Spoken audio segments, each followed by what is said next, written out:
Olá, pessoal. Eu sou Ana Volpon e este é o Mindfulcast. Prepare-se para doses de saúde, equilíbrio e plenitude a cada novo episódio. Vamos nessa? Eu trouxe uma pessoa para falar com vocês hoje que ela é uma especialista maravilhosa em um problema que talvez você nem saiba que tenha. Talvez não seja na sua família, talvez não seja com você, mas talvez aconteça na mesa ao lado, em qualquer desses restaurantes da vida. Então, eu quero que você preste muita atenção nesse episódio, porque ele pode, sem dúvida alguma, salvar vidas. Estamos aqui com Mônica Bretas. Bem-vinda, Mônica. Muito obrigada pelo convite, Ana. Estou muito feliz em poder falar sobre um assunto que é muito importante, realmente. A Mônica, gente, ela é fonoaudióloga, coordenadora da equipe dos núcleos de cardiologia e cuidados em saúde para pessoas trans do Hospital Sírio-Libanês. Doutora em Ciências Oncologia pela Fundação Antônio Prudente, AC Camargo, e especialização em voz e disfagia. E a gente vai falar de, presta atenção no tema desse episódio, engasgo, refluxo e a morte silenciosa. Como a alimentação consciente pode salvar sua vida. Com Mônica Bretas. Bem-vinda de novo. Eu estou muito feliz que você está aqui neste nosso programa. Eu acho que eu tenho um programa de auditório, sabe? Mas é verdade. Eu acho que é assim, que as pessoas estão aqui comigo, elas estão do outro lado da tela, mas eu acho que é um programa de auditório, eu acho que tá todo mundo aqui olhando, eu faço assim, tipo, na sala com Gabi. Adoro. Bom, Mônica, então assim, eu realmente quis muito falar sobre esse assunto, porque por várias situações que já chegaram até mim, de óbitos mesmo, de histórias muito tristes, de pessoas que morreram engasgadas. E aí, a gente que já se conhece há bastante tempo, eu sei desse seu trabalho, dessa sua bandeira hasteada na prevenção contra o engasgo. Então, eu gostaria realmente que a gente ensinasse as pessoas, né, a se precaver contra isso. E aí, eu trouxe um dado para você, ouvinte, entender que a gente não está falando de uma coisa boba, tá? Entre 2009 e 2019, o número de óbitos por engasgo em crianças no Brasil chegou a 2.148 casos, conforme dados do DataSUS.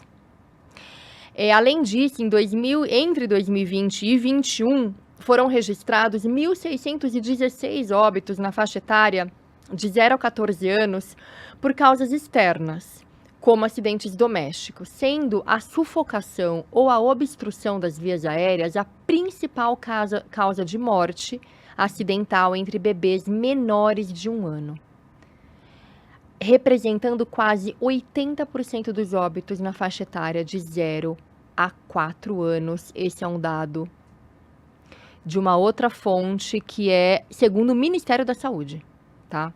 Então, Mônica, eu queria que você começasse já comentando essas estatísticas que são trágicas. Sim. Né? Esses dados do Ministério da Saúde, eu fiz um levantamento no começo do ano e uma coisa que a gente fala bastante é que existe uma subnotificação em relação a esses dados. Por quê? Esses dados, eles são baseados nos atestados de óbito das pessoas. Então, o que vai ser notificado? A pessoa que engasgou, teve uma parada cardiorrespiratória e foi a óbito em seguida.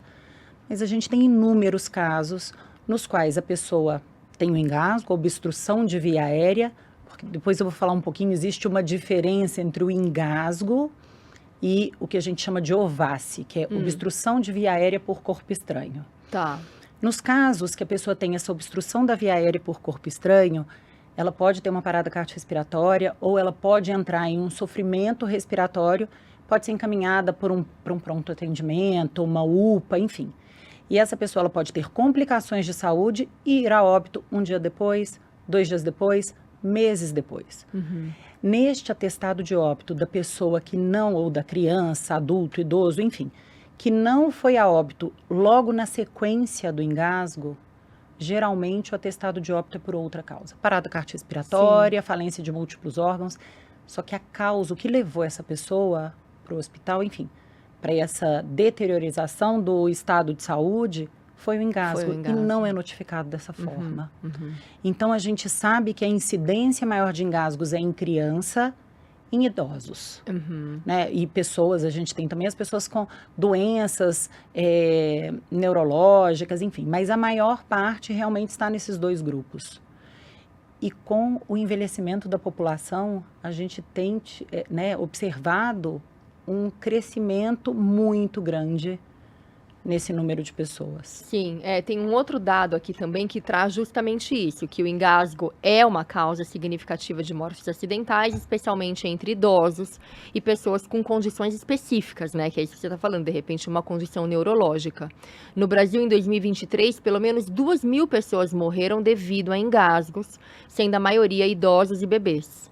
Mais da metade das vítimas tinham acima de 65 anos, e 319 crianças na faixa etária de 0 a 4 também faleceram por essa causa. Esse é um dado, saiu no Fantástico essa matéria em 2023, o ano passado. Então, isso, o ano passado. É uma matéria que está no G1, mas saiu no Fantástico. Então, realmente é grave, gravíssimo e pode ser evitado. A gente vai ensinar, que a Mônica vai ensinar uma manobra, que é a manobra de Heimlich. Isso. Ai, falei certo. Heimlich. Manobra de Heimlich. Mas antes da gente chegar na manobra, porque aí a manobra ela vai ser realmente o último estágio, né? Exato. Antes da gente chegar nesse, de fato, engasgo, a gente pode evitar de inúmeras outras maneiras. E por isso que justo no título eu trago a alimentação consciente. Porque o que a gente vê, até mesmo dentro da minha própria casa. Eu tenho filhos e adolescentes, e a Mônica também. Eu não sei os dela. Os dela provavelmente não, porque eles têm uma mãe fonoaudióloga. Os meus têm uma mãe só que medita, entendeu? E eles têm essa coisa de comer muito rápido. E aí eu tô brincando aqui, gente, mas na realidade, eu sou uma pessoa que como devagar desde sempre. Desde que eu era criança, eu era motivo de bullying, porque eu comia muito devagar. Hoje eu levo essa exceção com muito agradecimento, Sim. né?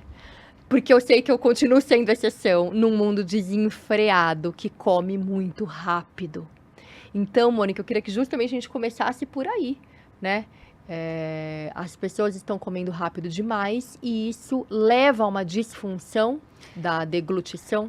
Pode levar. Então, realmente, as pessoas, elas comem muito rápido e, às vezes, nem é só o comer rápido.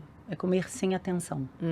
Hoje em dia, as pessoas se alimentam vendo um celular, né, trabalhando, enfim, cada vez mais. E qual é o grande problema disso? Se você come correndo, primeiro que você não vai mastigar, né, de forma adequada os alimentos, a chance de um alimento, de um pedaço maior, descer e obstruir essa passagem, porque, falando de uma forma muito simples para todo mundo entender, a gente tem duas passagens, como se fossem dois tubos. Tá. Um é da respiração e atrás, que é a laringe, onde ficam nossas cordas vocais, a traqueia, que faz a comunicação com os pulmões. E bem atrás a gente tem o esôfago, que seria o tubo responsável pela alimentação. Só que um está muito colado no outro. A gente precisa de uma coordenação entre a respiração e a deglutição muito adequada. Por quê? Sempre que a gente engole, a gente... Se você colocar a mão aqui no pescoço, Ana, você vai ver, quando a gente engole a saliva, por exemplo, você sente essa estrutura elevando, que é a traqueia e a laringe. Então, a traqueia e a laringe, ela eleva e a gente gera, até por uma ação mecânica, uma proteção, um fechamento dessa entrada da via aérea. E no momento em que eleva a traqueia e a laringe, o esôfago abre. Tá. Então, o alimento, ele vai para o esôfago. Se a pessoa ela come um pedaço muito grande, o alimento ele pode não ser capaz de entrar no esôfago e ele pode tapar a abertura da via aérea. Então, sufoco. exato. Já dá essa sensação de sufoco, Exatamente. sufocamento. Exatamente. Então, a pessoa ela pode engolir pedaços maiores e causar uma obstrução. E se a pessoa está comendo muito rápido, essa pessoa ela não tem tempo de respirar adequadamente. E aí o que acontece? Se toda vez que a gente engole, a gente precisa parar, dar uma pausa, são milésimos de segundos, mas a gente precisa de uma pausa respiratória. Se eu não estou respirando adequadamente porque eu estou comendo muito rápido e meu cérebro identifica que falta oxigênio porque a respiração não está adequada, é uma respiração superior, etc. Ele não quer saber se tem comida descendo ali no meio do caminho. A mensagem é, preciso de oxigênio, via aérea abre, e aí esse alimento, ele não precisa necessariamente ser tão grande assim para ficar entre esses dois tubos, vamos dizer dessa forma, ele pode entrar na via aérea. E aí eu acho interessante falar... É uma disfunção que ele abre sem ter que abrir porque ele acha que está faltando oxigênio. Não chega a ser uma disfunção, é uma incoordenação. Sim, tá. Isso, é uma incoordenação. Tá. Pode acontecer em pessoas com alterações neurológicas, etc., ter essa disfunção. Entendi. Tá? E aí, a gente pode ter duas situações. Uma que é o que a gente chama de engasgo, que é aquela história, tomei água muito rápido, estava falando enquanto eu estava comendo, engasguei. E aí pode ser uma tossezinha. Então, sempre que tem fluxo de ar, eu consigo tossir, significa o quê? Eu tenho que tossir para eliminar aquele alimento. Ou pode ter a obstrução da via respiratória. Se não passa ar, eu não vou ter força para tossir. Né? Então, a gente tem primeiro essas duas alterações que, vamos dizer assim, que tem a ver com a velocidade, né? E com a atenção que a gente tem enquanto a gente está se alimentando. Mas aí a gente tem um outro ponto quando a gente come muito rápido. Então, eu estou falando primeiro de duas alterações de cima para baixo, vamos dizer assim, da mastigação, então está descendo. Agora, se eu como muito rápido, o que pode acontecer? Eu posso também favorecer o aparecimento de refluxo gastroesofágico. E o refluxo, ele também, o que acontece? Vem uma quantidade de alimento, tem duas condições. Pode ser o refluxo gastroesofágico, que é o retorno de alimento ou conteúdo gástrico, né, de ácidos ali que servem para digerir o alimento. Do estômago para o esôfago e chega até a garganta. Aquele gosto. Exato. E como vem muito rápido, nesse momento em que volta o alimento com esse ácido, né, que vem do estômago, ele pode entrar em via aérea. Então, o refluxo, ele pode também causar um engasgo, por exemplo. Tá. E a gente tem o gastroesofágico e a gente tem o que eles chamam de laringofaríngeo ou esôfago-faríngeo. A comida não chega nem a descer. Mas como eu estou comendo muito rápido, não deu tempo do meu esôfago esvaziar ainda, fica alimento parado nesse segmento que a gente chama distal e na zona de transição. E como eu estou ali respirando e minha respiração é mais superior, a pressão que o meu pulmão faz nessa região faz o alimento voltar. Então, comer rápido vai gerar uma incoordenação da respiração e da deglutição. E aí eu posso ter desde o engasgo do alimento que eu estou mastigando e engolindo, ou na verdade não mastigando adequadamente, engolindo, ou então alimento que está refluindo, ou do estômago ou do próprio esôfago. Tá. Desse teu ponto agora de alimentação que você não está mastigando direito, eu costumo falar muito para o pessoal, as minhas mentoradas e tudo aqui, o estômago não tem dente. Perfeito. Então você tem que mastigar na boca. Essa é a região para você triturar os alimentos. É para isso que você está aqui com esse tanto de dente, porque tem que chegar já muito pastoso, né? Muito diluído no estômago, para que daí a função ocorra corretamente e não tenha o tal do refluxo. Agora eu fico com uma dúvida, por exemplo, existem pessoas que transformaram esse ato de comer num hábito de comer rápido. Então essa pessoa ela está muito mais suscetível a esse refluxo, a esse engasgo.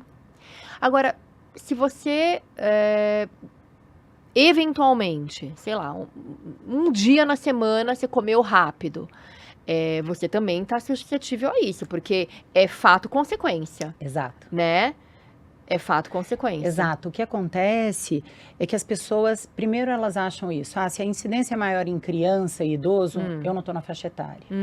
Eu já fiz, eu faço um check-up todo ano e eu não tenho diagnóstico de refluxo. A doença do refluxo gastroesofágico é uma coisa. Agora, um episódio de refluxo pode acontecer com qualquer um de nós. Sim. Tá? Engasgo a mesma coisa, se eu estou falando. Então, assim, eu já tive situação de ter que fazer a manobra, uma pessoa saudável, que estava o quê? Sentada à mesa de jantar comigo, e ela, ali todo mundo conversando, ela comeu um pedaço de frango e parou o fluxo de ar realmente, e eu precisei fazer a manobra com ela. Então pode acontecer com qualquer pessoa. E o caso mais grave é quando ela nem consegue tossir. Na verdade, sim, a pessoa não consegue tossir, é necessário fazer a manobra, mas tem um outro ponto, Ana, quando você coloca da questão silenciosa, por quê? Uma pessoa que constantemente tem alimento em mínima quantidade ou refluxo entrando na via respiratória, a gente tem sensores, receptores nessa região, justamente para identificar a entrada de um corpo estranho, manda uma mensagem para o cérebro, para quê? Para a gente ter a tosse, para expulsar aquele corpo estranho e não deixar chegar no pulmão. O que que acontece?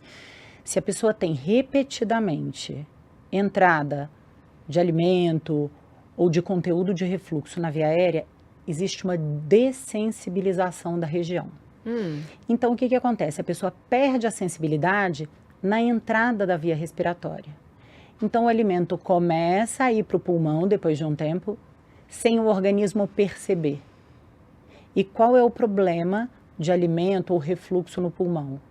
É o que a gente chama de... o corpo ele vai ter uma reação inflamatória, e aí a gente vai ter o quê? Às vezes a pessoa começa a ter resfriados frequentes, a depender da frequência, uma pneumonia.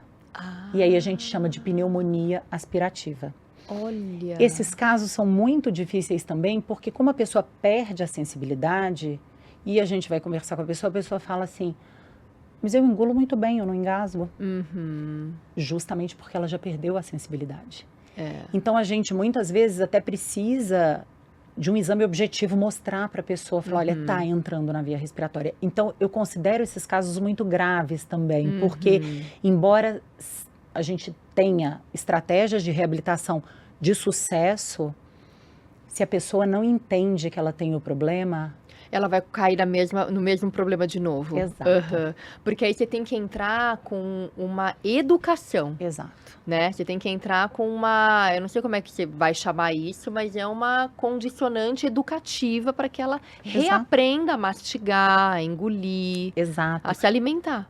E essa questão de hábito que você falou é super importante, porque a pessoa, hábito, se não existe um foco, uma determinação, é difícil de modificar. Sim. Porque é aquilo, a gente começa a... Então, olha, eu vou comer com mais atenção. 2 dias depois, eu já estou correndo de novo. Então, a gente precisa realmente de alguns dias para mudar hábito. E aí, eu falo que mudar o hábito sozinho também, muitas vezes, é muito difícil. Quando a gente tem as pessoas ao nosso redor conscientes do processo e nos ajudando, fica muito mais fácil. Sim. Então, por exemplo, você estava comentando com seus filhos. Eu, na minha casa, eu tenho um filho que come super devagar. Minha filha já come mais rapidinho. E aí eu fico ali lembrando, come mais devagar, etc.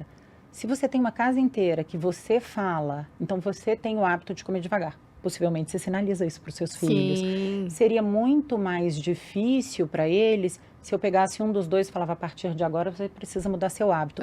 Mas você comesse super rápido, seu marido, sua filha. Então, quando você tem outras pessoas conscientes do processo, é muito mais fácil. E eu falo que quando a gente consegue conversar com as crianças e com os adolescentes, eu falo que é a situação ideal, porque eles absorvem aquilo ali e eles entendem a lógica daquilo.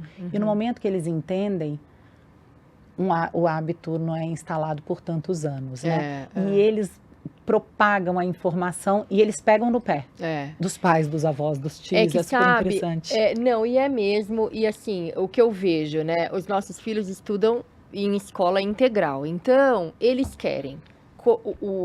A hora do recreio é junto com a hora do almoço. É.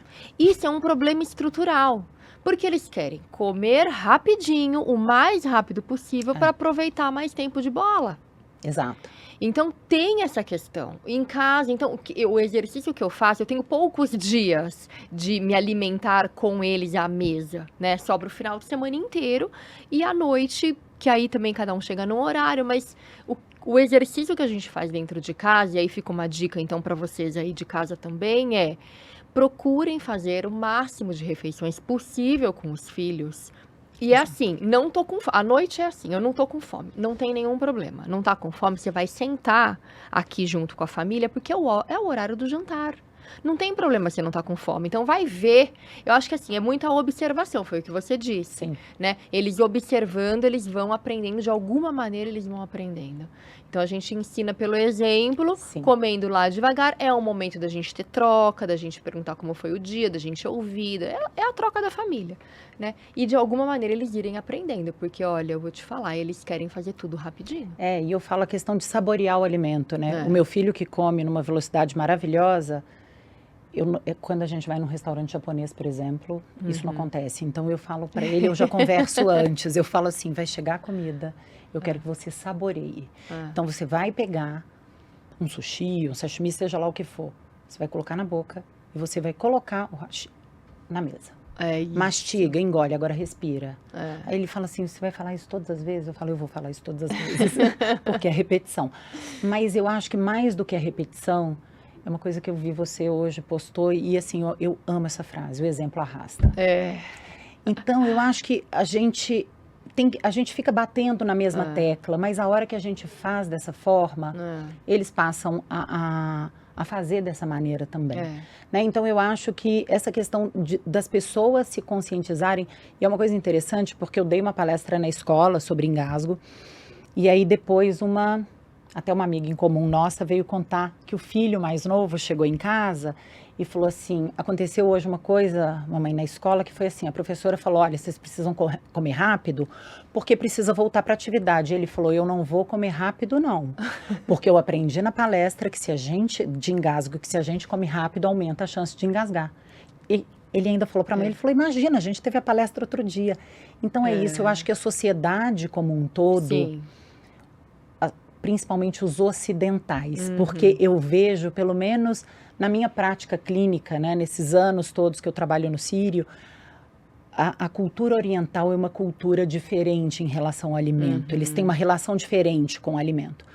Mas nós, primeiro que a gente tem 2 pontos em relação à alimentação. Primeiro, essa aceleração, né, da comer muito rápido, etc. E aqui a gente tem uma questão da alimentação, os períodos de alimentação relacionados à confraternização. Sim.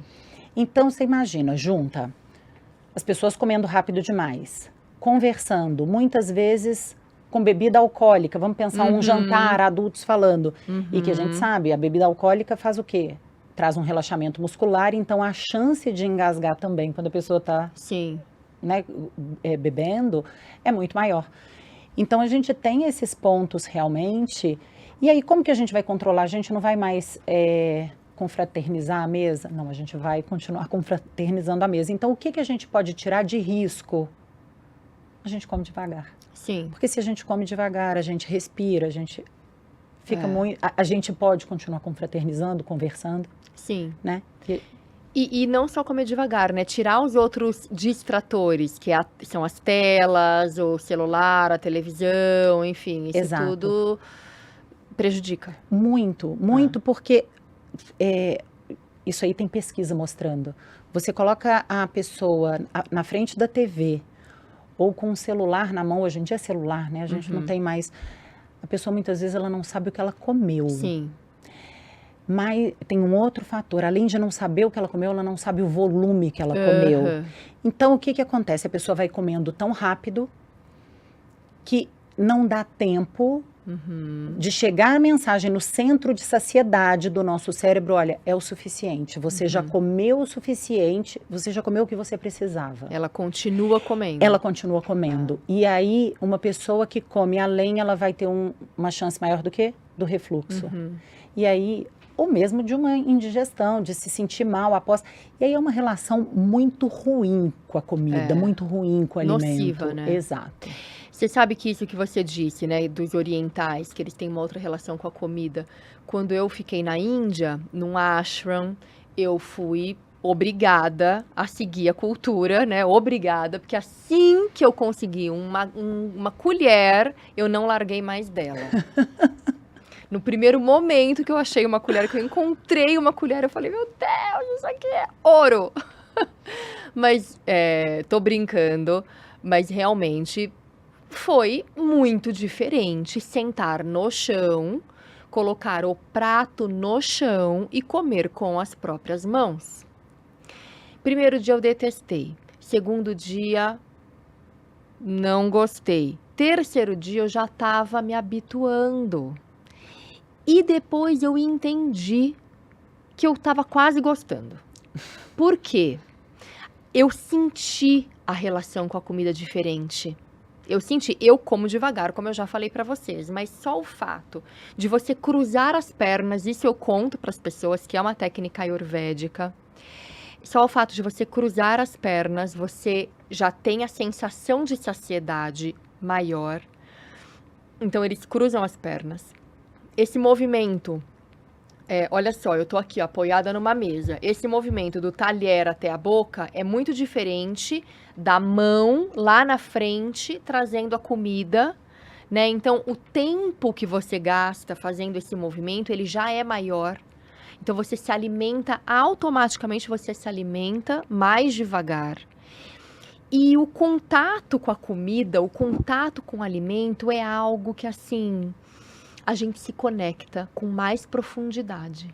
Com todo esse percurso, com todo esse trajeto. Não é... Vocês devem estar achando que é papo de doido, né? Mas é real isso, assim. É uma coisa que te traz essa percepção. Você entende, Mônica? Muito. Tem um autor maravilhoso, Castilho Morales, eu não sei nem se ele está vivo ainda. Ele é boliviano, talvez. E ele fala muito sobre a postura durante a alimentação. Então, ele fala que é muito importante esse contato com o solo. Olha aí. Então, se a gente está sentado à mesa, eu brinco com as pessoas, eu falo assim, as mães têm uma sabedoria, assim, Nata, sabe aquela coisa de falar, senta direito, na cadeira, etc. Por quê? Porque a gente tem que ter os 2 pés apoiados no chão.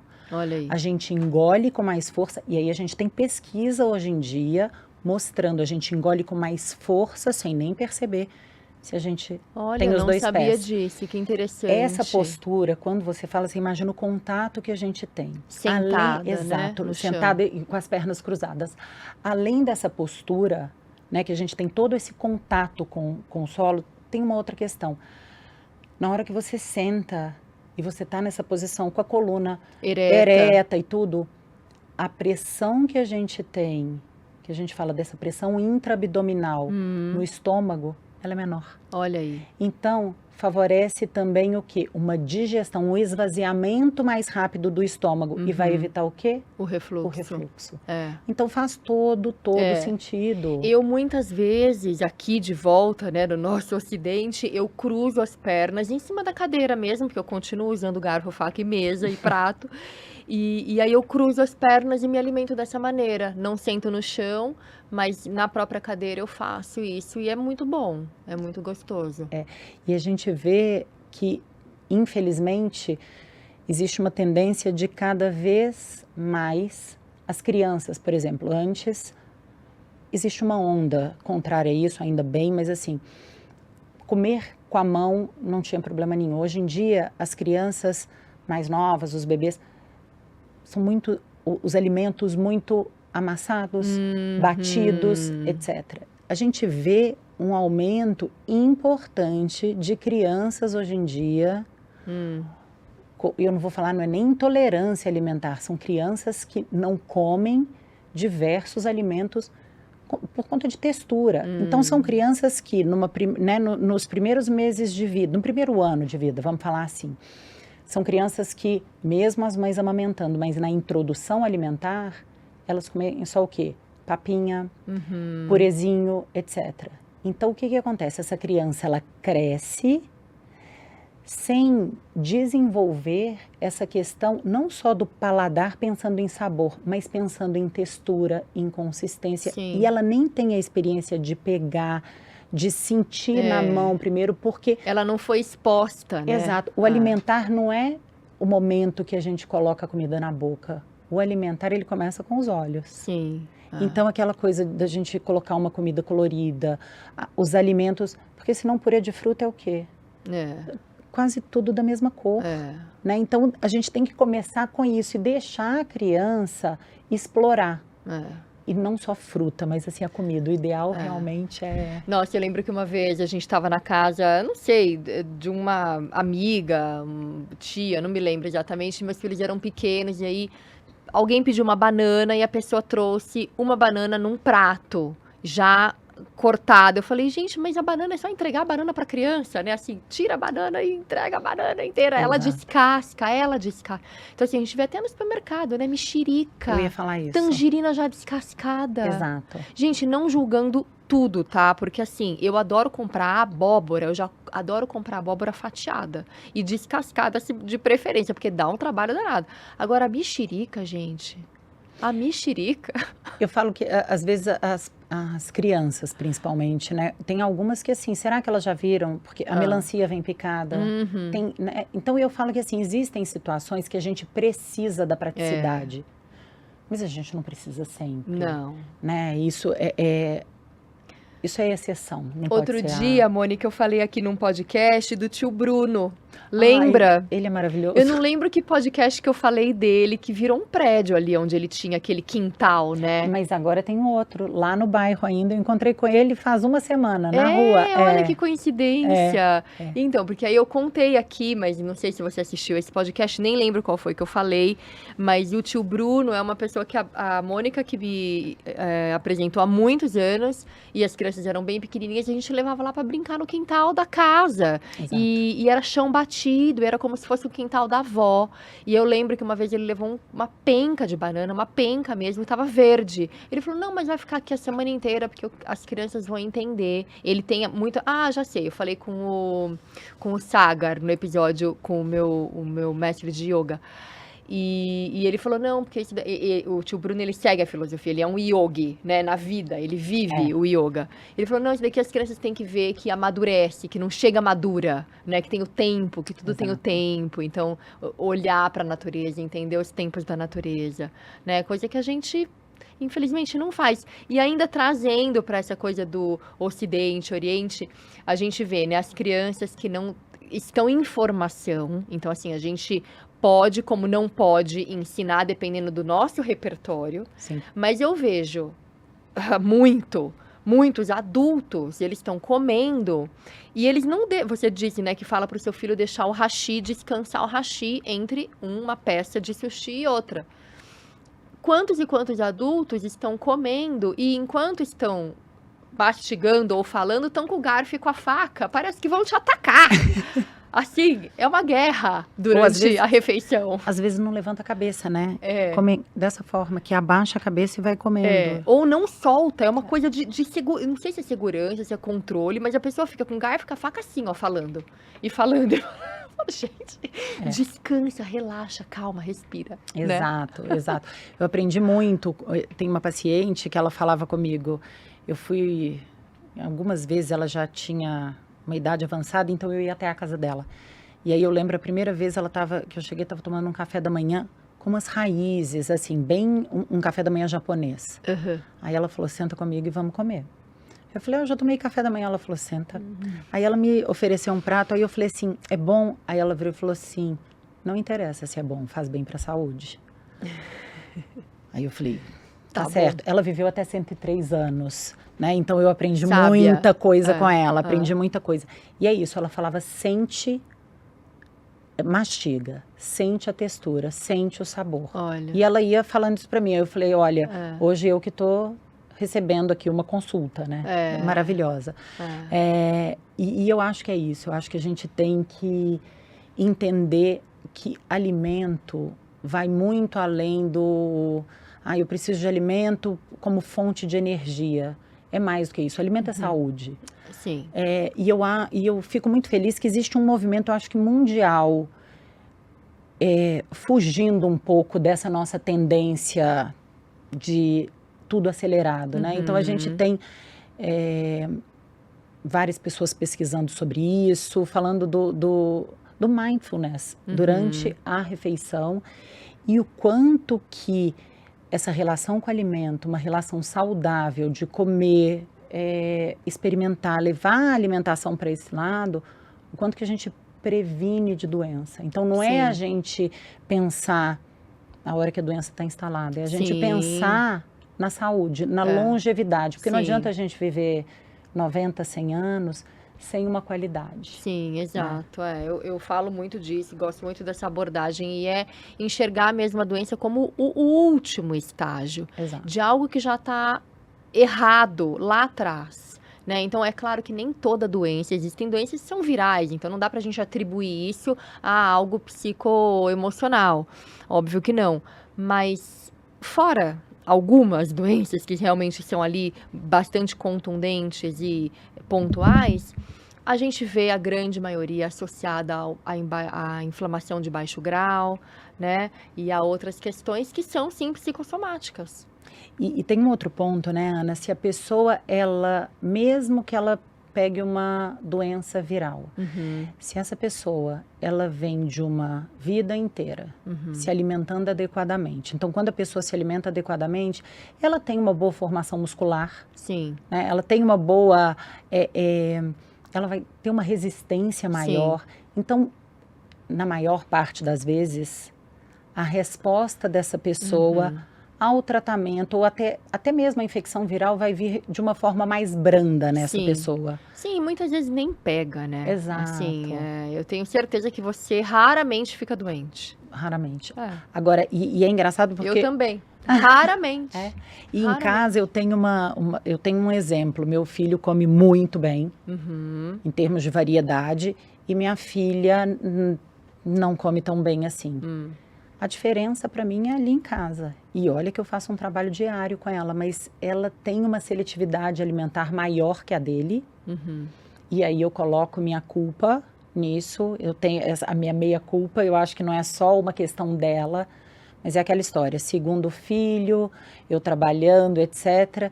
E aí, aquela história, eu fui muito exigente com o Guilherme na introdução alimentar, então tinha que comer, tinha que experimentar. Com ela, eu tinha ele pequeno, etc. Eu não fui tão firme nesse começo. Ela tem uma seletividade maior e ela tem uma intolerância alimentar, alergia a algumas coisas. Não sei nem se é alergia, mas assim, ela alguns desconfortos, que eu não sei se são desconfortos ou ela não gosta do alimento. Então, eu falo que assim, é fundamental, desde o começo, a gente pensar na alimentação como formação do nosso corpo, mesmo de um corpo saudável. E forma corpo saudável, mente saudável, né? E não só o que você come, mas quando você se alimenta, em que momento do dia você se alimenta. Essa questão do refluxo também está muito associada a tantas e tantas pessoas que, por N razões, comem muito tarde, comem bastante e aí vão dormir. Exato. Deitam imediatamente. O meu irmão mesmo estava com uma questão de refluxo. Antes dele ir pro médico, eu falei, que horas você janta? 9h30. Que horas você dorme? 10. Falei, tá aí, você nem precisa ir no médico. Ele voltou, Ana, você tava certa. Eu falei, eu sei. E aí ele mudou isso e resolveu. Então, não é, Mônica? Tá muito... O refluxo, ele também tem aumentado a incidência no mundo todo. Aqui no Brasil, em região... É um levantamento de dados em regiões urbanas. Varia de 13% a 23% de ocorrência na população. É muita coisa. Nossa, é muita coisa. De novo, a gente pensando assim, subnotificação, É. né? Então, assim, vamos lá, 20% Mas é ainda quase um subnotificado. quarto, né? Quase um Exato. quarto. E eu fico pensando, não, eu fico vendo cada vez mais, o refluxo é cada vez mais frequente. Uhum. Por quê? Porque o refluxo, como eu falei, ele está relacionado também à respiração, ele está relacionado à velocidade que a gente come, etc. Mas os hábitos, como você disse, primeiro que à noite, se a gente come alimentos que demoram mais para ser digeridos, já é um ponto. Então, esse intervalo que seu irmão comia e ia dormir é muito pequeno, mas às vezes se eu for comer alimentos que têm um processo de digestão mais lentificado e à noite, naturalmente o nosso corpo, é uma questão de metabolismo mesmo, é diferente. Então, dependendo do alimento que a gente comer à noite, vai demorar mais a digestão e aí esse intervalo entre a alimentação e o momento que a gente vai dormir tem que ser ainda maior. O que eu falo para os pacientes acima de 60, 65 anos, a gente orienta, antigamente a gente falava 40 minutos, 45, depois do jantar você pode se deitar. Hoje em dia eu falo, não deita antes de 1 hora. E ainda sugiro muitas vezes, que até assim, eu trabalhando nessa área, sempre me incomodou muito ser fonoaudióloga, trabalhar com deglutição e não poder ajudar muito em relação ao refluxo, porque essa fase esofágica, que é a que a gente chama da deglutição, ela também pode estar alterada. Então eu comecei a estudar muito. E e o refluxo, como ele é tratado? Com mudanças comportamentais, então, por exemplo, a gente deve comer e não deve deitar na sequência. Porque se a gente come, eu estou com o estômago cheio, eu deito o alimento por uma questão de pressão do abdômen e gravidade mesmo, a comida vai voltar.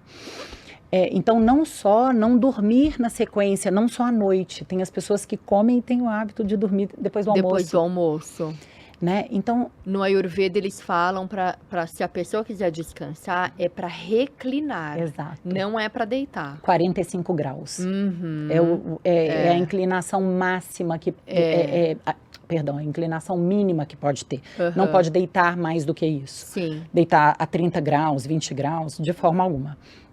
Então, eu comecei a estudar bastante porque o refluxo, ou a gente pensava nessas questões de posicionamento, de tempo, e o tratamento para quem tem a doença do refluxo gastroesofágico são tratamentos que não trabalham na solução da causa do problema. Então, são paliativos. São sintomáticos. Então, eles vão atuar na produção, na redução da produção dos ácidos no estômago, na mobilidade que a gente fala, né? Ajudar na mobilidade quando tem, às vezes, uma alteração na mobilidade esofágica, enfim. E aí, nesses estudos, o que eu vi? Exercícios respiratórios auxiliam e muito no processo digestivo e na redução, mas assim, de uma quantidade muito grande. A gente tem, tem um estudo americano muito bem desenhado, tá? Que eles fizeram com indivíduos, fizeram todos os exames que são padrão ouro para o diagnóstico de refluxo. Deram alimento para esses pacientes assim, hambúrguer, batata frita, refrigerante, alimentos que a gente fala que são altamente refluxógenos. E aí esse estudo tem 2 braços. Parte do grupo, num primeiro momento, comeu, ficou sentado numa cadeira ouvindo uma música. O outro grupo foi orientado sobre a respiração diafragmática e fizeram 10 minutos desse treinamento respiratório. Pranayama mesmo. Olha. O que aconteceu? Esse grupo que fez esse treinamento, aí depois eles inverteram, para não falar, esses indivíduos aqui tiveram uma resposta, então o grupo foi invertido e o grupo que já tinha feito o treinamento respiratório, depois ficou sem fazer nada, depois da oferta desses alimentos, enfim. E aí o que eles perceberam? Teve uma redução de quase 60% dos episódios de refluxo só com o treino respiratório após a refeição. Mesmo tendo comido esse tanto de coisa que é refluxória. refluxógena. Refluxógena. Mesmo tendo comido tudo isso. E aí, lendo diversos que estudos, legal. o que a gente vê? O treinamento respiratório, e aí a gente tem algumas linhas, que é um de fortalecer a musculatura diafragmática, e essa questão da respiração pós-prandial, que é pós as refeições.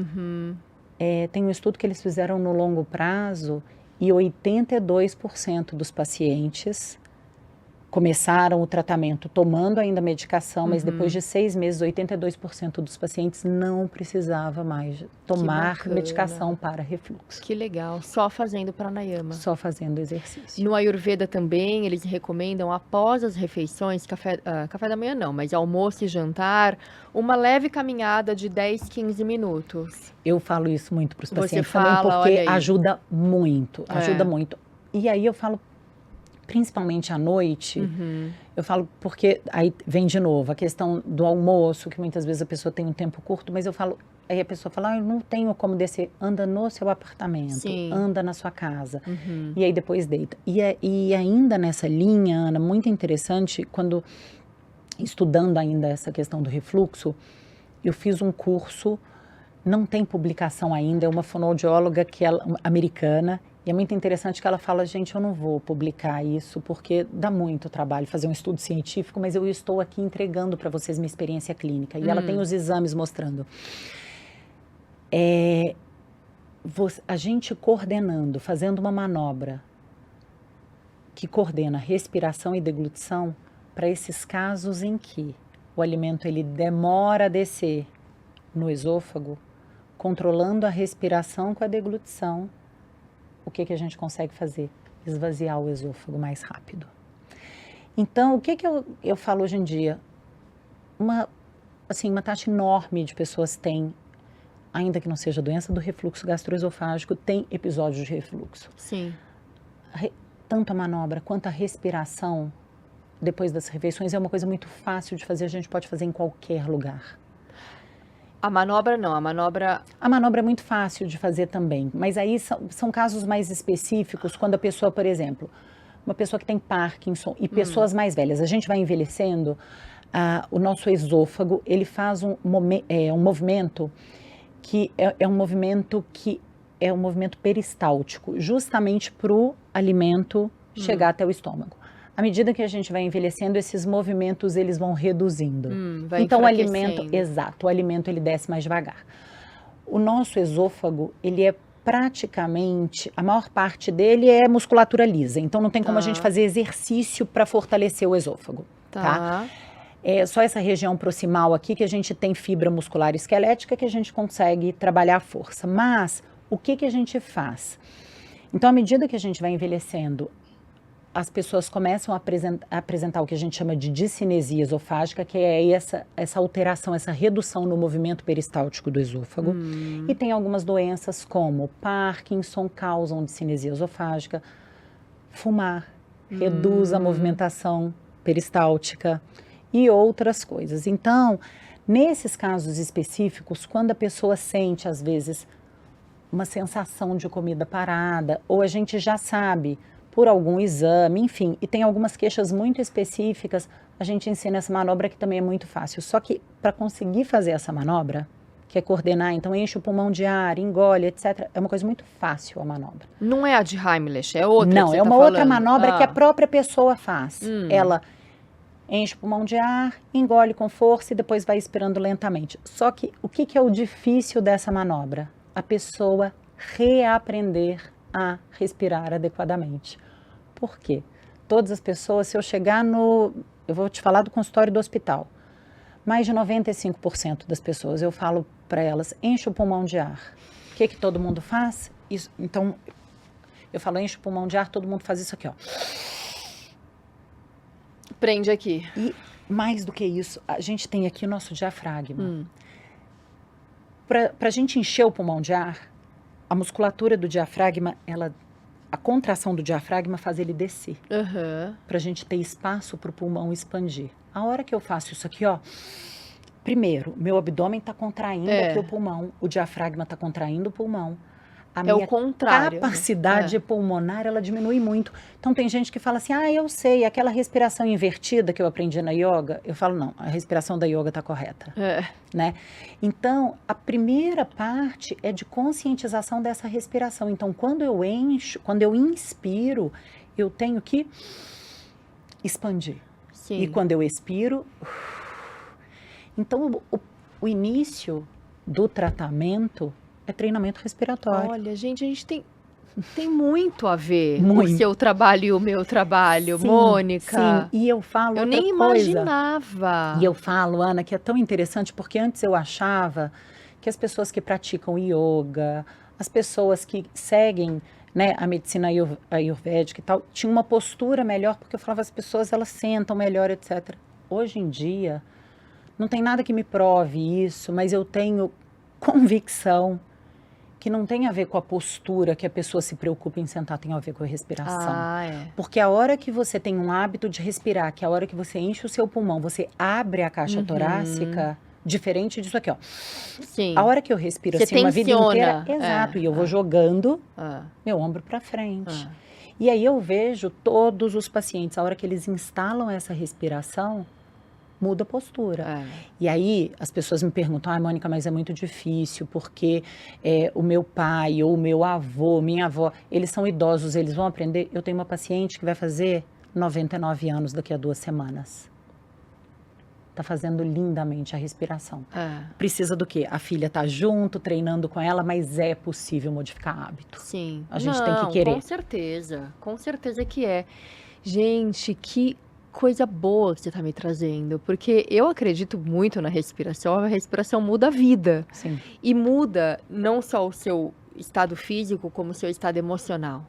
Né? Então, através da respiração, muitas vezes você está com o pensamento acelerado, isso desencadeia num comer acelerado, Exato. E aí você vem com a respiração, então você acalma os pensamentos, e acalma suas atitudes, e acalma suas ações. Exato. Né? Então, a gente está totalmente interligado. E todos esses estudos, né, porque eu acabo levando muito para a parte da pesquisa, até pelo que eu trabalho, enfim, todo estudo sério, né, desses que eu venho lendo, acompanhando, eles sempre aplicam um protocolo de qualidade de vida. Tá. Antes da aplicação da reabilitação e depois. Todos os estudos mostram uma melhora importante na qualidade de vida, muitas vezes fazendo só o exercício respiratório. Olha aí. Então, e aí outro relato dos pacientes do consultório é muito interessante, porque eu falo, olha, depois então da refeição você vai fazer esse treinamento respiratório. Aí eles falam, não, eu não tenho tempo. Aí eu falo, a gente vai começar com 1 minuto.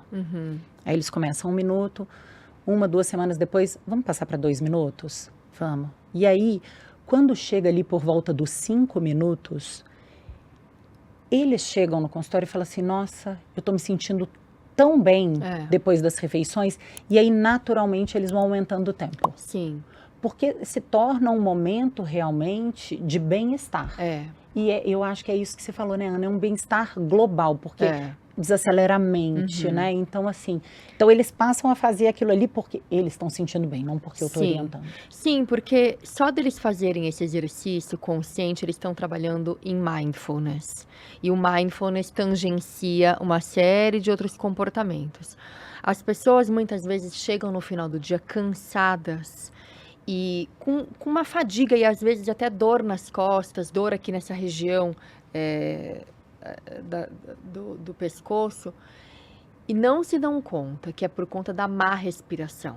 Sim. Então, quando você começa a fazer uma respiração completa, né, o que a gente fala, expande o abdômen, inspira, expande o abdômen e expira, contrai, você faz essa respiração completa, você, no final do dia, você está ainda com vício, você ainda está com energia, porque você colocou o gás carbônico para fora, você não ficou se intoxicando de gás carbônico, porque essa troca gasosa de inspirar oxigênio e expirar o gás carbônico, a gente acaba suprimindo e ficando atarracado aqui, ó, nessa respiração que você chamou Sim, de superior, e sim. é mesmo, porque é uma respiração na caixa torácica. Então, também, outra analogia importante com o que a gente traz. E a gente tem, em nível celular, 2 fontes de energia, que é alimento e Uhum. oxigênio. Sim, Oxigênio é sim. fonte de energia. Exato. Se eu não oxigeno bem, eu não tenho energia para fazer as coisas. Exato. Então, sabe aquela coisa de falar assim, calma, respira, Uhum. né? Então, eu acho que isso serve para muita coisa, muita coisa. E, de novo, se uma pessoa, ela tá estressada, é um ciclo, é uma bola de neve, na verdade. Então, a pessoa, ela tá estressada. Se a pessoa, ela tá estressada, se ela tá nervosa, ela provavelmente vai fazer as coisas com menos atenção, mais acelerado. Se ela faz as coisas com menos atenção, mais acelerado, provavelmente ela vai ter refluxo. O refluxo traz um incômodo, deixa aquela pessoa mais irritada. A respiração da pessoa que está mais irritada, que está mais acelerada, é uma respiração superior. Ela respira mais vezes durante 1 minuto, por exemplo. Se ela respira mais vezes e se é uma respiração superior, ela comprime mais o esôfago, justamente nessa região, que é a primeira região que o alimento vai descer, a chance dessa pessoa ter mais refluxo, aí a pessoa toma remédio, o remédio não resolve, porque o problema não está, muitas vezes aqui embaixo, o problema está aqui em cima, e com a respiração, ela toma o remédio não resolve, ela continua tendo refluxo, e aquilo só vai piorando. Aí a pessoa, ela está estressada, está num burnout, etc e tal, mas porque é muito trabalho? Não, às vezes, assim, resolve uma coisa, resolve outra, mas tem outra causa ali que está num ciclo vicioso. E que pode ser uma simples respiração. Exatamente. Né? Eu falo que é o nosso superpoder. Exato. Nasce com a gente e é o nosso último suspiro, né? Só termina quando acaba. Exato. E, Ana, é interessante porque às vezes a pessoa fala assim, tem certeza que é assim que a gente respira? Aí eu falo assim, olha alguém dormindo. Se você tiver oportunidade, olha alguém dormindo. Olha o bebê. E aí eu falo, se a pessoa fala assim, porque eu tenho um paciente muito engraçado que ele fala assim, eu não tenho ninguém para ver dormindo. Eu falo, tá bom. Então vamos pensar nos desenho animado. E eu lembro, tinha um, se não me engano, talvez seja Pica-Pau, né? Olha, entregando a idade. Mas assim, se a gente vai ver um desenho animado mostrando uma pessoa dormindo e roncando. Então, a hora que o ar entra, a barriga vem aqui em cima. E a hora que a pessoa ronca, porque geralmente é isso, a barriga desce e a pessoa ronca. O desenho está mostrando pra gente como é respirar de forma adequada. É verdade. Se você duvida da ciência, assista Pica-Pau. Nossos filhos não vão entender o que é isso. Não, mesmo porque nem era politicamente correto, é melhor a gente não deixar. Nossa, é verdade, é verdade. Olha, isso do refluxo, eu não sei se as pessoas sabem, mas é a causa que pode causar câncer esofágico. Sim. Então é gravíssimo realmente. E a gente está quase estourando no tempo, mas assim, você falou de alguns alimentos que incitam esse refluxo, e quando a gente começou a falar disso, eu justamente queria te fazer essa pergunta, porque eu como devagar, e eu como bem, assim, a minha alimentação é uma alimentação bem limpa, mas eventualmente eu tenho os meus pés na jaca. E quando acontece, geralmente, se eu misturo, por exemplo, uma comida mais pesada com um açúcar, uma bebida alcoólica, eu sinto. Então, é comum, né? Sim. É normal. O álcool, ele vai trazer, por exemplo, ele pode irritar, na verdade, a mucosa gástrica. O álcool, ele também relaxa a musculatura. Quando a gente pensa no vinho, o vinho tinto, o tanino é altamente refluxógeno. Olha aí. Comida fritura. Doce também, mas assim, quando a gente pega leite, derivados de leite também. Queijo. Exato. Eles causam ali um processo inflamatório. O leite, derivados do leite, é altamente inflamatório. Exato. Então, o que acontece? Não só de irritar a mucosa gástrica, mas de produzir gases. Se você produz gases no seu estômago, o que vai acontecer? Ele vai aumentar o volume e aquilo tem que ir para algum lugar. Entendi. Entendeu? E pode sair no formato de refluxo. Exatamente. Tá. Então, assim, as pessoas têm que entender que porque pode levar a um câncer. Uhum. Então, as pessoas têm que levar isso a sério. É. Então, pode causar o câncer, pode causar pneumonia de repetição. Então, não é uma coisa que pode ser ignorada, né? E aí, tem vários sintomas. Então, não é só porque a pessoa não tem azia, eu não sinto. Uhum. Eu não sinto queimação. Mas a gente tem outras coisas. Então, por exemplo, a pessoa come, logo após ela começa a ter soluço, pode ser refluxo. A pessoa sempre sente um pigarro, uma secreção mais grossa parada na garganta, pode ser refluxo. Tosse seca, aquela tossezinha chata ao longo do dia, pode ser refluxo. Então, tem tanto sintoma, por isso é uma doença, inclusive, muito difícil de ser diagnosticada. A morte silenciosa. Exato. Por quê? Porque muitas vezes a pessoa faz uma endoscopia, não pega nada. Faz um outro exame, não tem nada. Mas, assim, é um diagnóstico clínico que vai muitas vezes até por exclusão. Então, o que eu acho que as pessoas têm que entender é que é uma incidência muito grande de doença diagnosticada, mas o episódio de refluxo pode acontecer com todos nós a qualquer momento. E pensando nas consequências, a gente pode evitar. Claro. Então, eu acho que a gente tem que pensar nessa questão, né? Eu acho que não precisa chegar a doença, não precisa chegar o dano. Vamos passos para trás, Então, né? maneiras de evitar, Mônica, acho que é legal a gente deixar, assim, uma listinha. A gente falou, né, de alimentação consciente. Sim. O que mais você diria? Os horários. Horários, né? A gente não deve comer e deitar na sequência. Posso fazer um gancho aqui? Pode. Complementando isso, Claro. que eu queria ter falado ali atrás já. À noite, o Ayurveda... O Ayurveda não proíbe nada, tá? Mas, à noite, como realmente a nossa digestão, ela tá a nível celular, ela não é uma digestão do alimento. Aquele alimento que você come depois das 7 da noite, ele só vai ser digerido no dia seguinte. Ele vai ficar ali. Vai te causar gases, vai te engordar, vai te trazer o refluxo, uma série de consequências. Então, à noite, pelo menos, se você puder evitar proteína de origem animal, é melhor. Porque a proteína de origem animal, principalmente a carne vermelha, ela tem um tempo de digestão muito mais demorado. Agora vai uma dúvida minha que eu já fui orientada e eu evito. Eu Sim. achava maravilhoso comer salada à noite, Não. crua. Não. Então, eu ia perguntar isso, porque a minha nutricionista, ela me falou, você vai comer à noite, você vai comer, pode ser legume, etc., mas cozido, evite alimentos crus por causa da digestão. Sim, sabe por quê? Depende também muito da constituição da pessoa, mas você provavelmente é Pitta Vata ou Vata Pitta. Quem é Vata, de maneira geral, tá? Independentemente do seu dosha, o alimento cru, ele tem uma tendência a lentificar a digestão, porque dá mais trabalho. Sim. Mas uma alface é tão leve. Crua não é leve. Então, eu sempre falo para as pessoas abrandarem as folhas. Sim. Você dá uma abrandada, passa numa frigideira assim rapidamente, sabe? E também alface, gente, olha, não tá fazendo falta, tá? Melhor verdura verde escura. Rúcula. Muito. Isso, rúcula é melhor, agrião é melhor, couve é muito melhor, tem muito mais fitonutrientes, é muito mais nutritiva.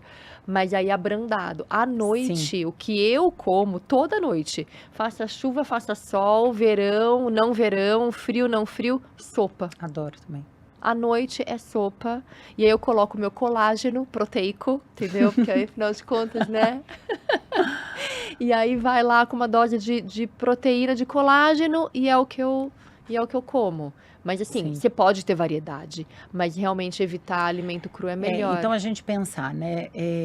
Eu acho que comer com atenção, comer devagar, para a gente poder respirar. A gente tem que lembrar que essa coordenação, engolir e respirar, é fundamental. Então, comer devagar, comer com atenção, mastigar bem os alimentos, pensar em posicionamento. A gente não deve comer deitado, a gente não deve...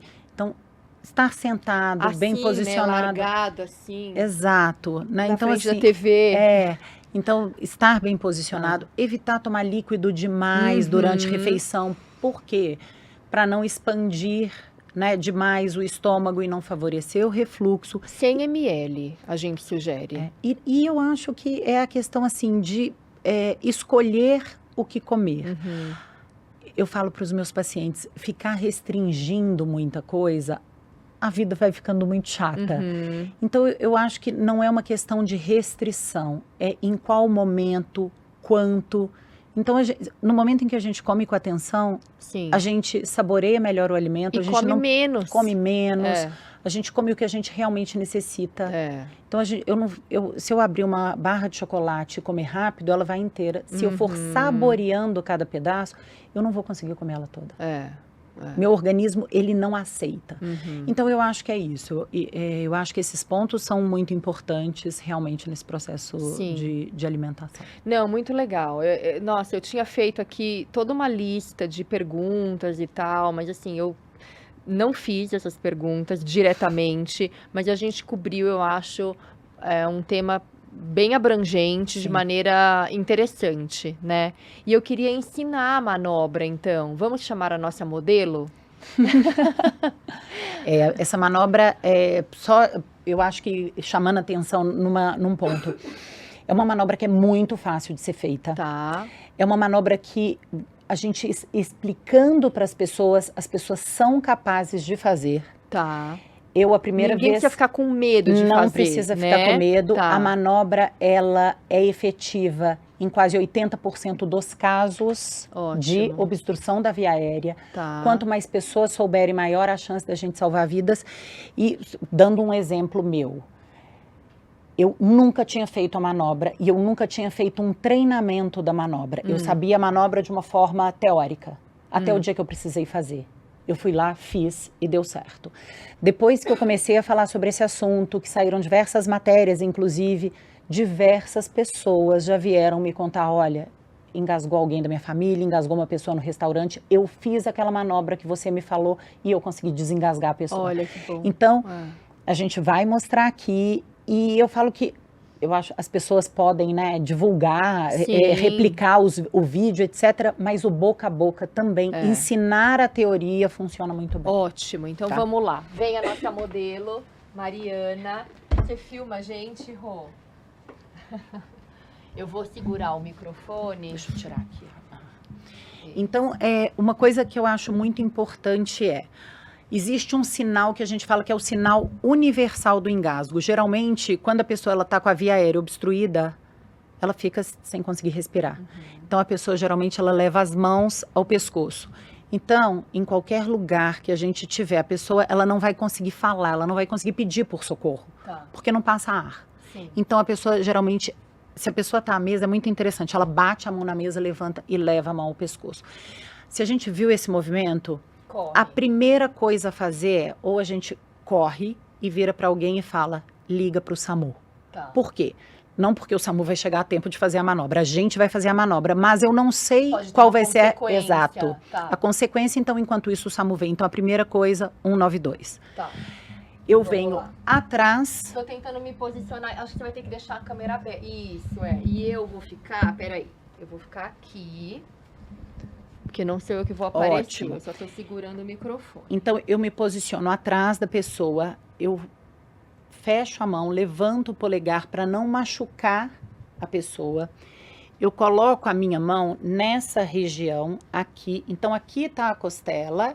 No centro do peito. Aqui, bem embaixo. Porque ótimo, aqui está a costela, então eu coloco aqui, essa mão fechada, em punho.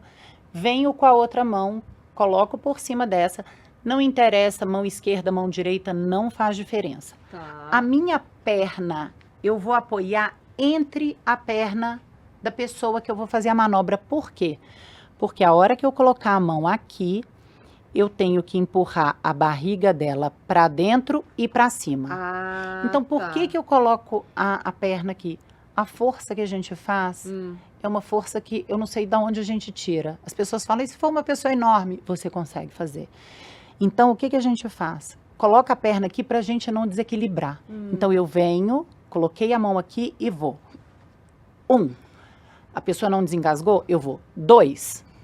E às vezes são necessárias 3 vezes, 4 vezes a manobra. Mas a gente faz até a pessoa conseguir respirar. E a gente percebe quando a pessoa está respirando. Uma coisa que eu acho interessante mostrar, as pessoas às vezes me perguntam, e se eu estiver sozinho em casa, o que eu faço? Porque pode acontecer, a pessoa engasgar, vai até a geladeira, comer alguma coisa, engasga. a pessoa ela vai vai até uma cadeira ou uma mesa. Pode ser uma Tá. mesa. Eu vou pegar a cadeira aqui e mostrar as duas opções. Tá. Vem atrás da cadeira, segura aqui e pressiona o abdômen no encosto da cadeira. Tá. Pode ser o encosto da cadeira, pode ser na mesa, porque essa região aqui vai fazer a função do Tá, braço. do braço. Então, a automanobra também é muito funciona. fácil de fazer. Pode ser uma mesa, um Tá. sofá, seja lá o que for. Uma região aqui para a gente poder pressionar. Entendi. Essa Nossa região. modelo, muito obrigada. Vamos sentar aqui mais um pouquinho. Não, foi ótima a demonstração. Deixa eu voltar aqui, senão a gente não fala no microfone, aí o pessoal lá de casa não entende. Não, foi ótima a demonstração. Obrigada, nossa modelo. Obrigada, Mônica, maravilhoso. Não, assim, acho que foi isso que você disse, né? Que para mim faz muito sentido. Se a gente vai cortando e tirando e tolindo as pessoas, fica tudo muito sem graça. Então, é fazer de maneira consciente para que a gente possa experimentar e saborear de tudo, mas de maneira consciente, né? Exato. Não querer tomar tudo de um gole só. Então, trazendo esse assunto, uma vida com tempero é uma vida mais saborosa, Sim. né? Então esse daqui é o meu livro que eu vou te deixar de presente, Ai, que foi que lançado delícia. agora, dia 5 de novembro, faz bem pouquinho tempo. A Autenticidade, Melhor Tempero da Vida. E no final tem umas receitazinhas também. Tem Ai, que receitas da delícia. Índia, que eu aprendi cozinhando com os indianos. Tem receitas que eu gosto. Então, temos aí também. E tem toda uma parte de alimentação consciente também. Ai, Então, obrigada. vou te deixar. Depois eu vou abrir para você para assinar. Muito obrigada. Eu queria de novo agradecer a oportunidade. Eu falo que realmente tem sido a minha bandeira. Uhum. Eu tenho procurado que essas informações cheguem no maior número de pessoas, porque eu acho que isso modifica vidas, né? E é isso, eu acho que um acaba influenciando o outro, Sim. o exemplo arrasta, né? E eu falo que assim, o que a gente está trazendo em termos de sociedade, inclusive, né? Para a vida Sim. nossa, dos nossos filhos. Então, eu acho que a gente tem que ter um outro olhar para a alimentação, um outro olhar para esse momento que é muito importante. Não, e você traz de uma maneira tão leve, e a gente nunca sabe quando vai acontecer. Eu lembro que eu tinha uma professora de francês, que quando eu falei para ela o dia do meu aniversário, ela falou, nossa, foi o dia que a minha tia morreu sufocada porque ela comeu uma mexerica. E ela morreu engasgada com a mexerica. Então, assim, muito trágico, sabe? Quando você vai imaginar que uma pessoa com uma mexerica... E as pessoas têm que... Uma coisa muito importante que a gente vê, as pessoas falam assim, não, engasgo é coisa da minha família, todo mundo na minha família engasga. Não, gente, engasgo não é característica familiar, engasgo não é hereditário. Engasgo é uma alteração, a gente tem que ficar de olho. Então, engasgo tem que ser observado, o engasgo a gente tem que entender a causa, porque o engasgo pode trazer, inclusive, a morte. Você sabe... Perdão, só terminando, né, assim, a gente vê nossos avós engasgando. Aí a gente vê o nosso avó, sei lá, os tios mais velhos comendo, e sempre com aquele pigarrinho, ou tossindo, etc. Aí depois nossos pais começam a engasgar. Por quê? Porque vai envelhecendo, a musculatura vai ficando mais fraca, a chance de engasgar é maior. A hora que chega a nossa vez, é natural que a gente ache o quê? Que é uma característica familiar. A gente vê as gerações anteriores engasgando e não encarando aquilo como um problema.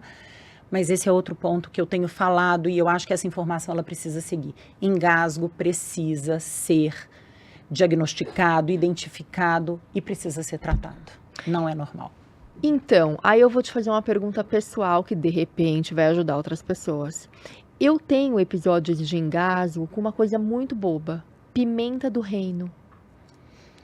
Então, o problema da pimenta do reino é que ela tem geralmente aquelas casquinhas ou então é em pozinho. Gruda. O que acontece? Ou então a gente mastiga e enquanto a gente está mastigando, formando o bolo alimentar, um pedacinho desce. Só que enquanto a gente está mastigando, a gente está respirando. Então, se eu estou mastigando e um pedaço daquela casquinha ou do pozinho que não está grudado no bolo alimentar, ele desce provavelmente para onde ele vai? Para a via aérea. Por quê? Porque o esôfago está fechado. O esôfago só vai abrir quando eu engolir. Entendi. Então, por isso. Então, É quando a muito gente ruim. tem tempero, alguma coisa assim, o que é ideal? É que ele esteja... Então, Então a gente vai colocar, quando a gente tem aqueles moedores de pimenta ali na hora, que ele esteja bem misturado, compactado ali na comida, Tá. bem grudadinho ali na comida, Tá. para não ter esse risco. Ah, então, olha, tá vendo? Tirei uma dúvida que eu tinha. Ai, que bom, Mônica, adorei. Eu tenho certeza que vai trazer muita informação e benefícios aí para a vida de muita gente. Vai prevenir o que é melhor ainda, não só situações trágicas, mas essa doença silenciosa que pode sim matar, Sim. né? Então, obrigada de novo. Eu que agradeço mais uma vez, Deixa Ana. aqui, ó, o teu Instagram, olhando aqui para essa câmera. @doutora Mônica Bretas. Isso, muito bem. Então, gente, se você... E também lá no Sírio, não é? Você tem um consultório? Sim, eu trabalho no Sírio, estou lá há 19 anos e eu tenho um consultório, a gente atende no consultório tanto no hospital e tem um consultório, a nossa clínica na frente. Ah, pronto. Então, ótimo. Bom, pessoal, chegamos ao fim de mais um episódio do Mindful Cast. Eu espero que você tenha curtido. Se foi o caso, então compartilhe, deixe seu comentário. É muito importante para mim que você realmente comente esse episódio e eu respondo a todos os comentários. Então, para a gente sempre trazer assuntos que sejam valiosos para você, de seu interesse, tá? Compartilha com quem você acha que vai se beneficiar desse conteúdo. Se você não se inscreveu no canal, se inscreva, ative as notificações para não perder nenhum episódio toda quinta-feira ao meio-dia aqui no meu canal. Um beijo, Mônica. Tchau, tchau. Namastê. Muito obrigada. Obrigada. Foi um prazer. O prazer foi todo meu. Obrigada.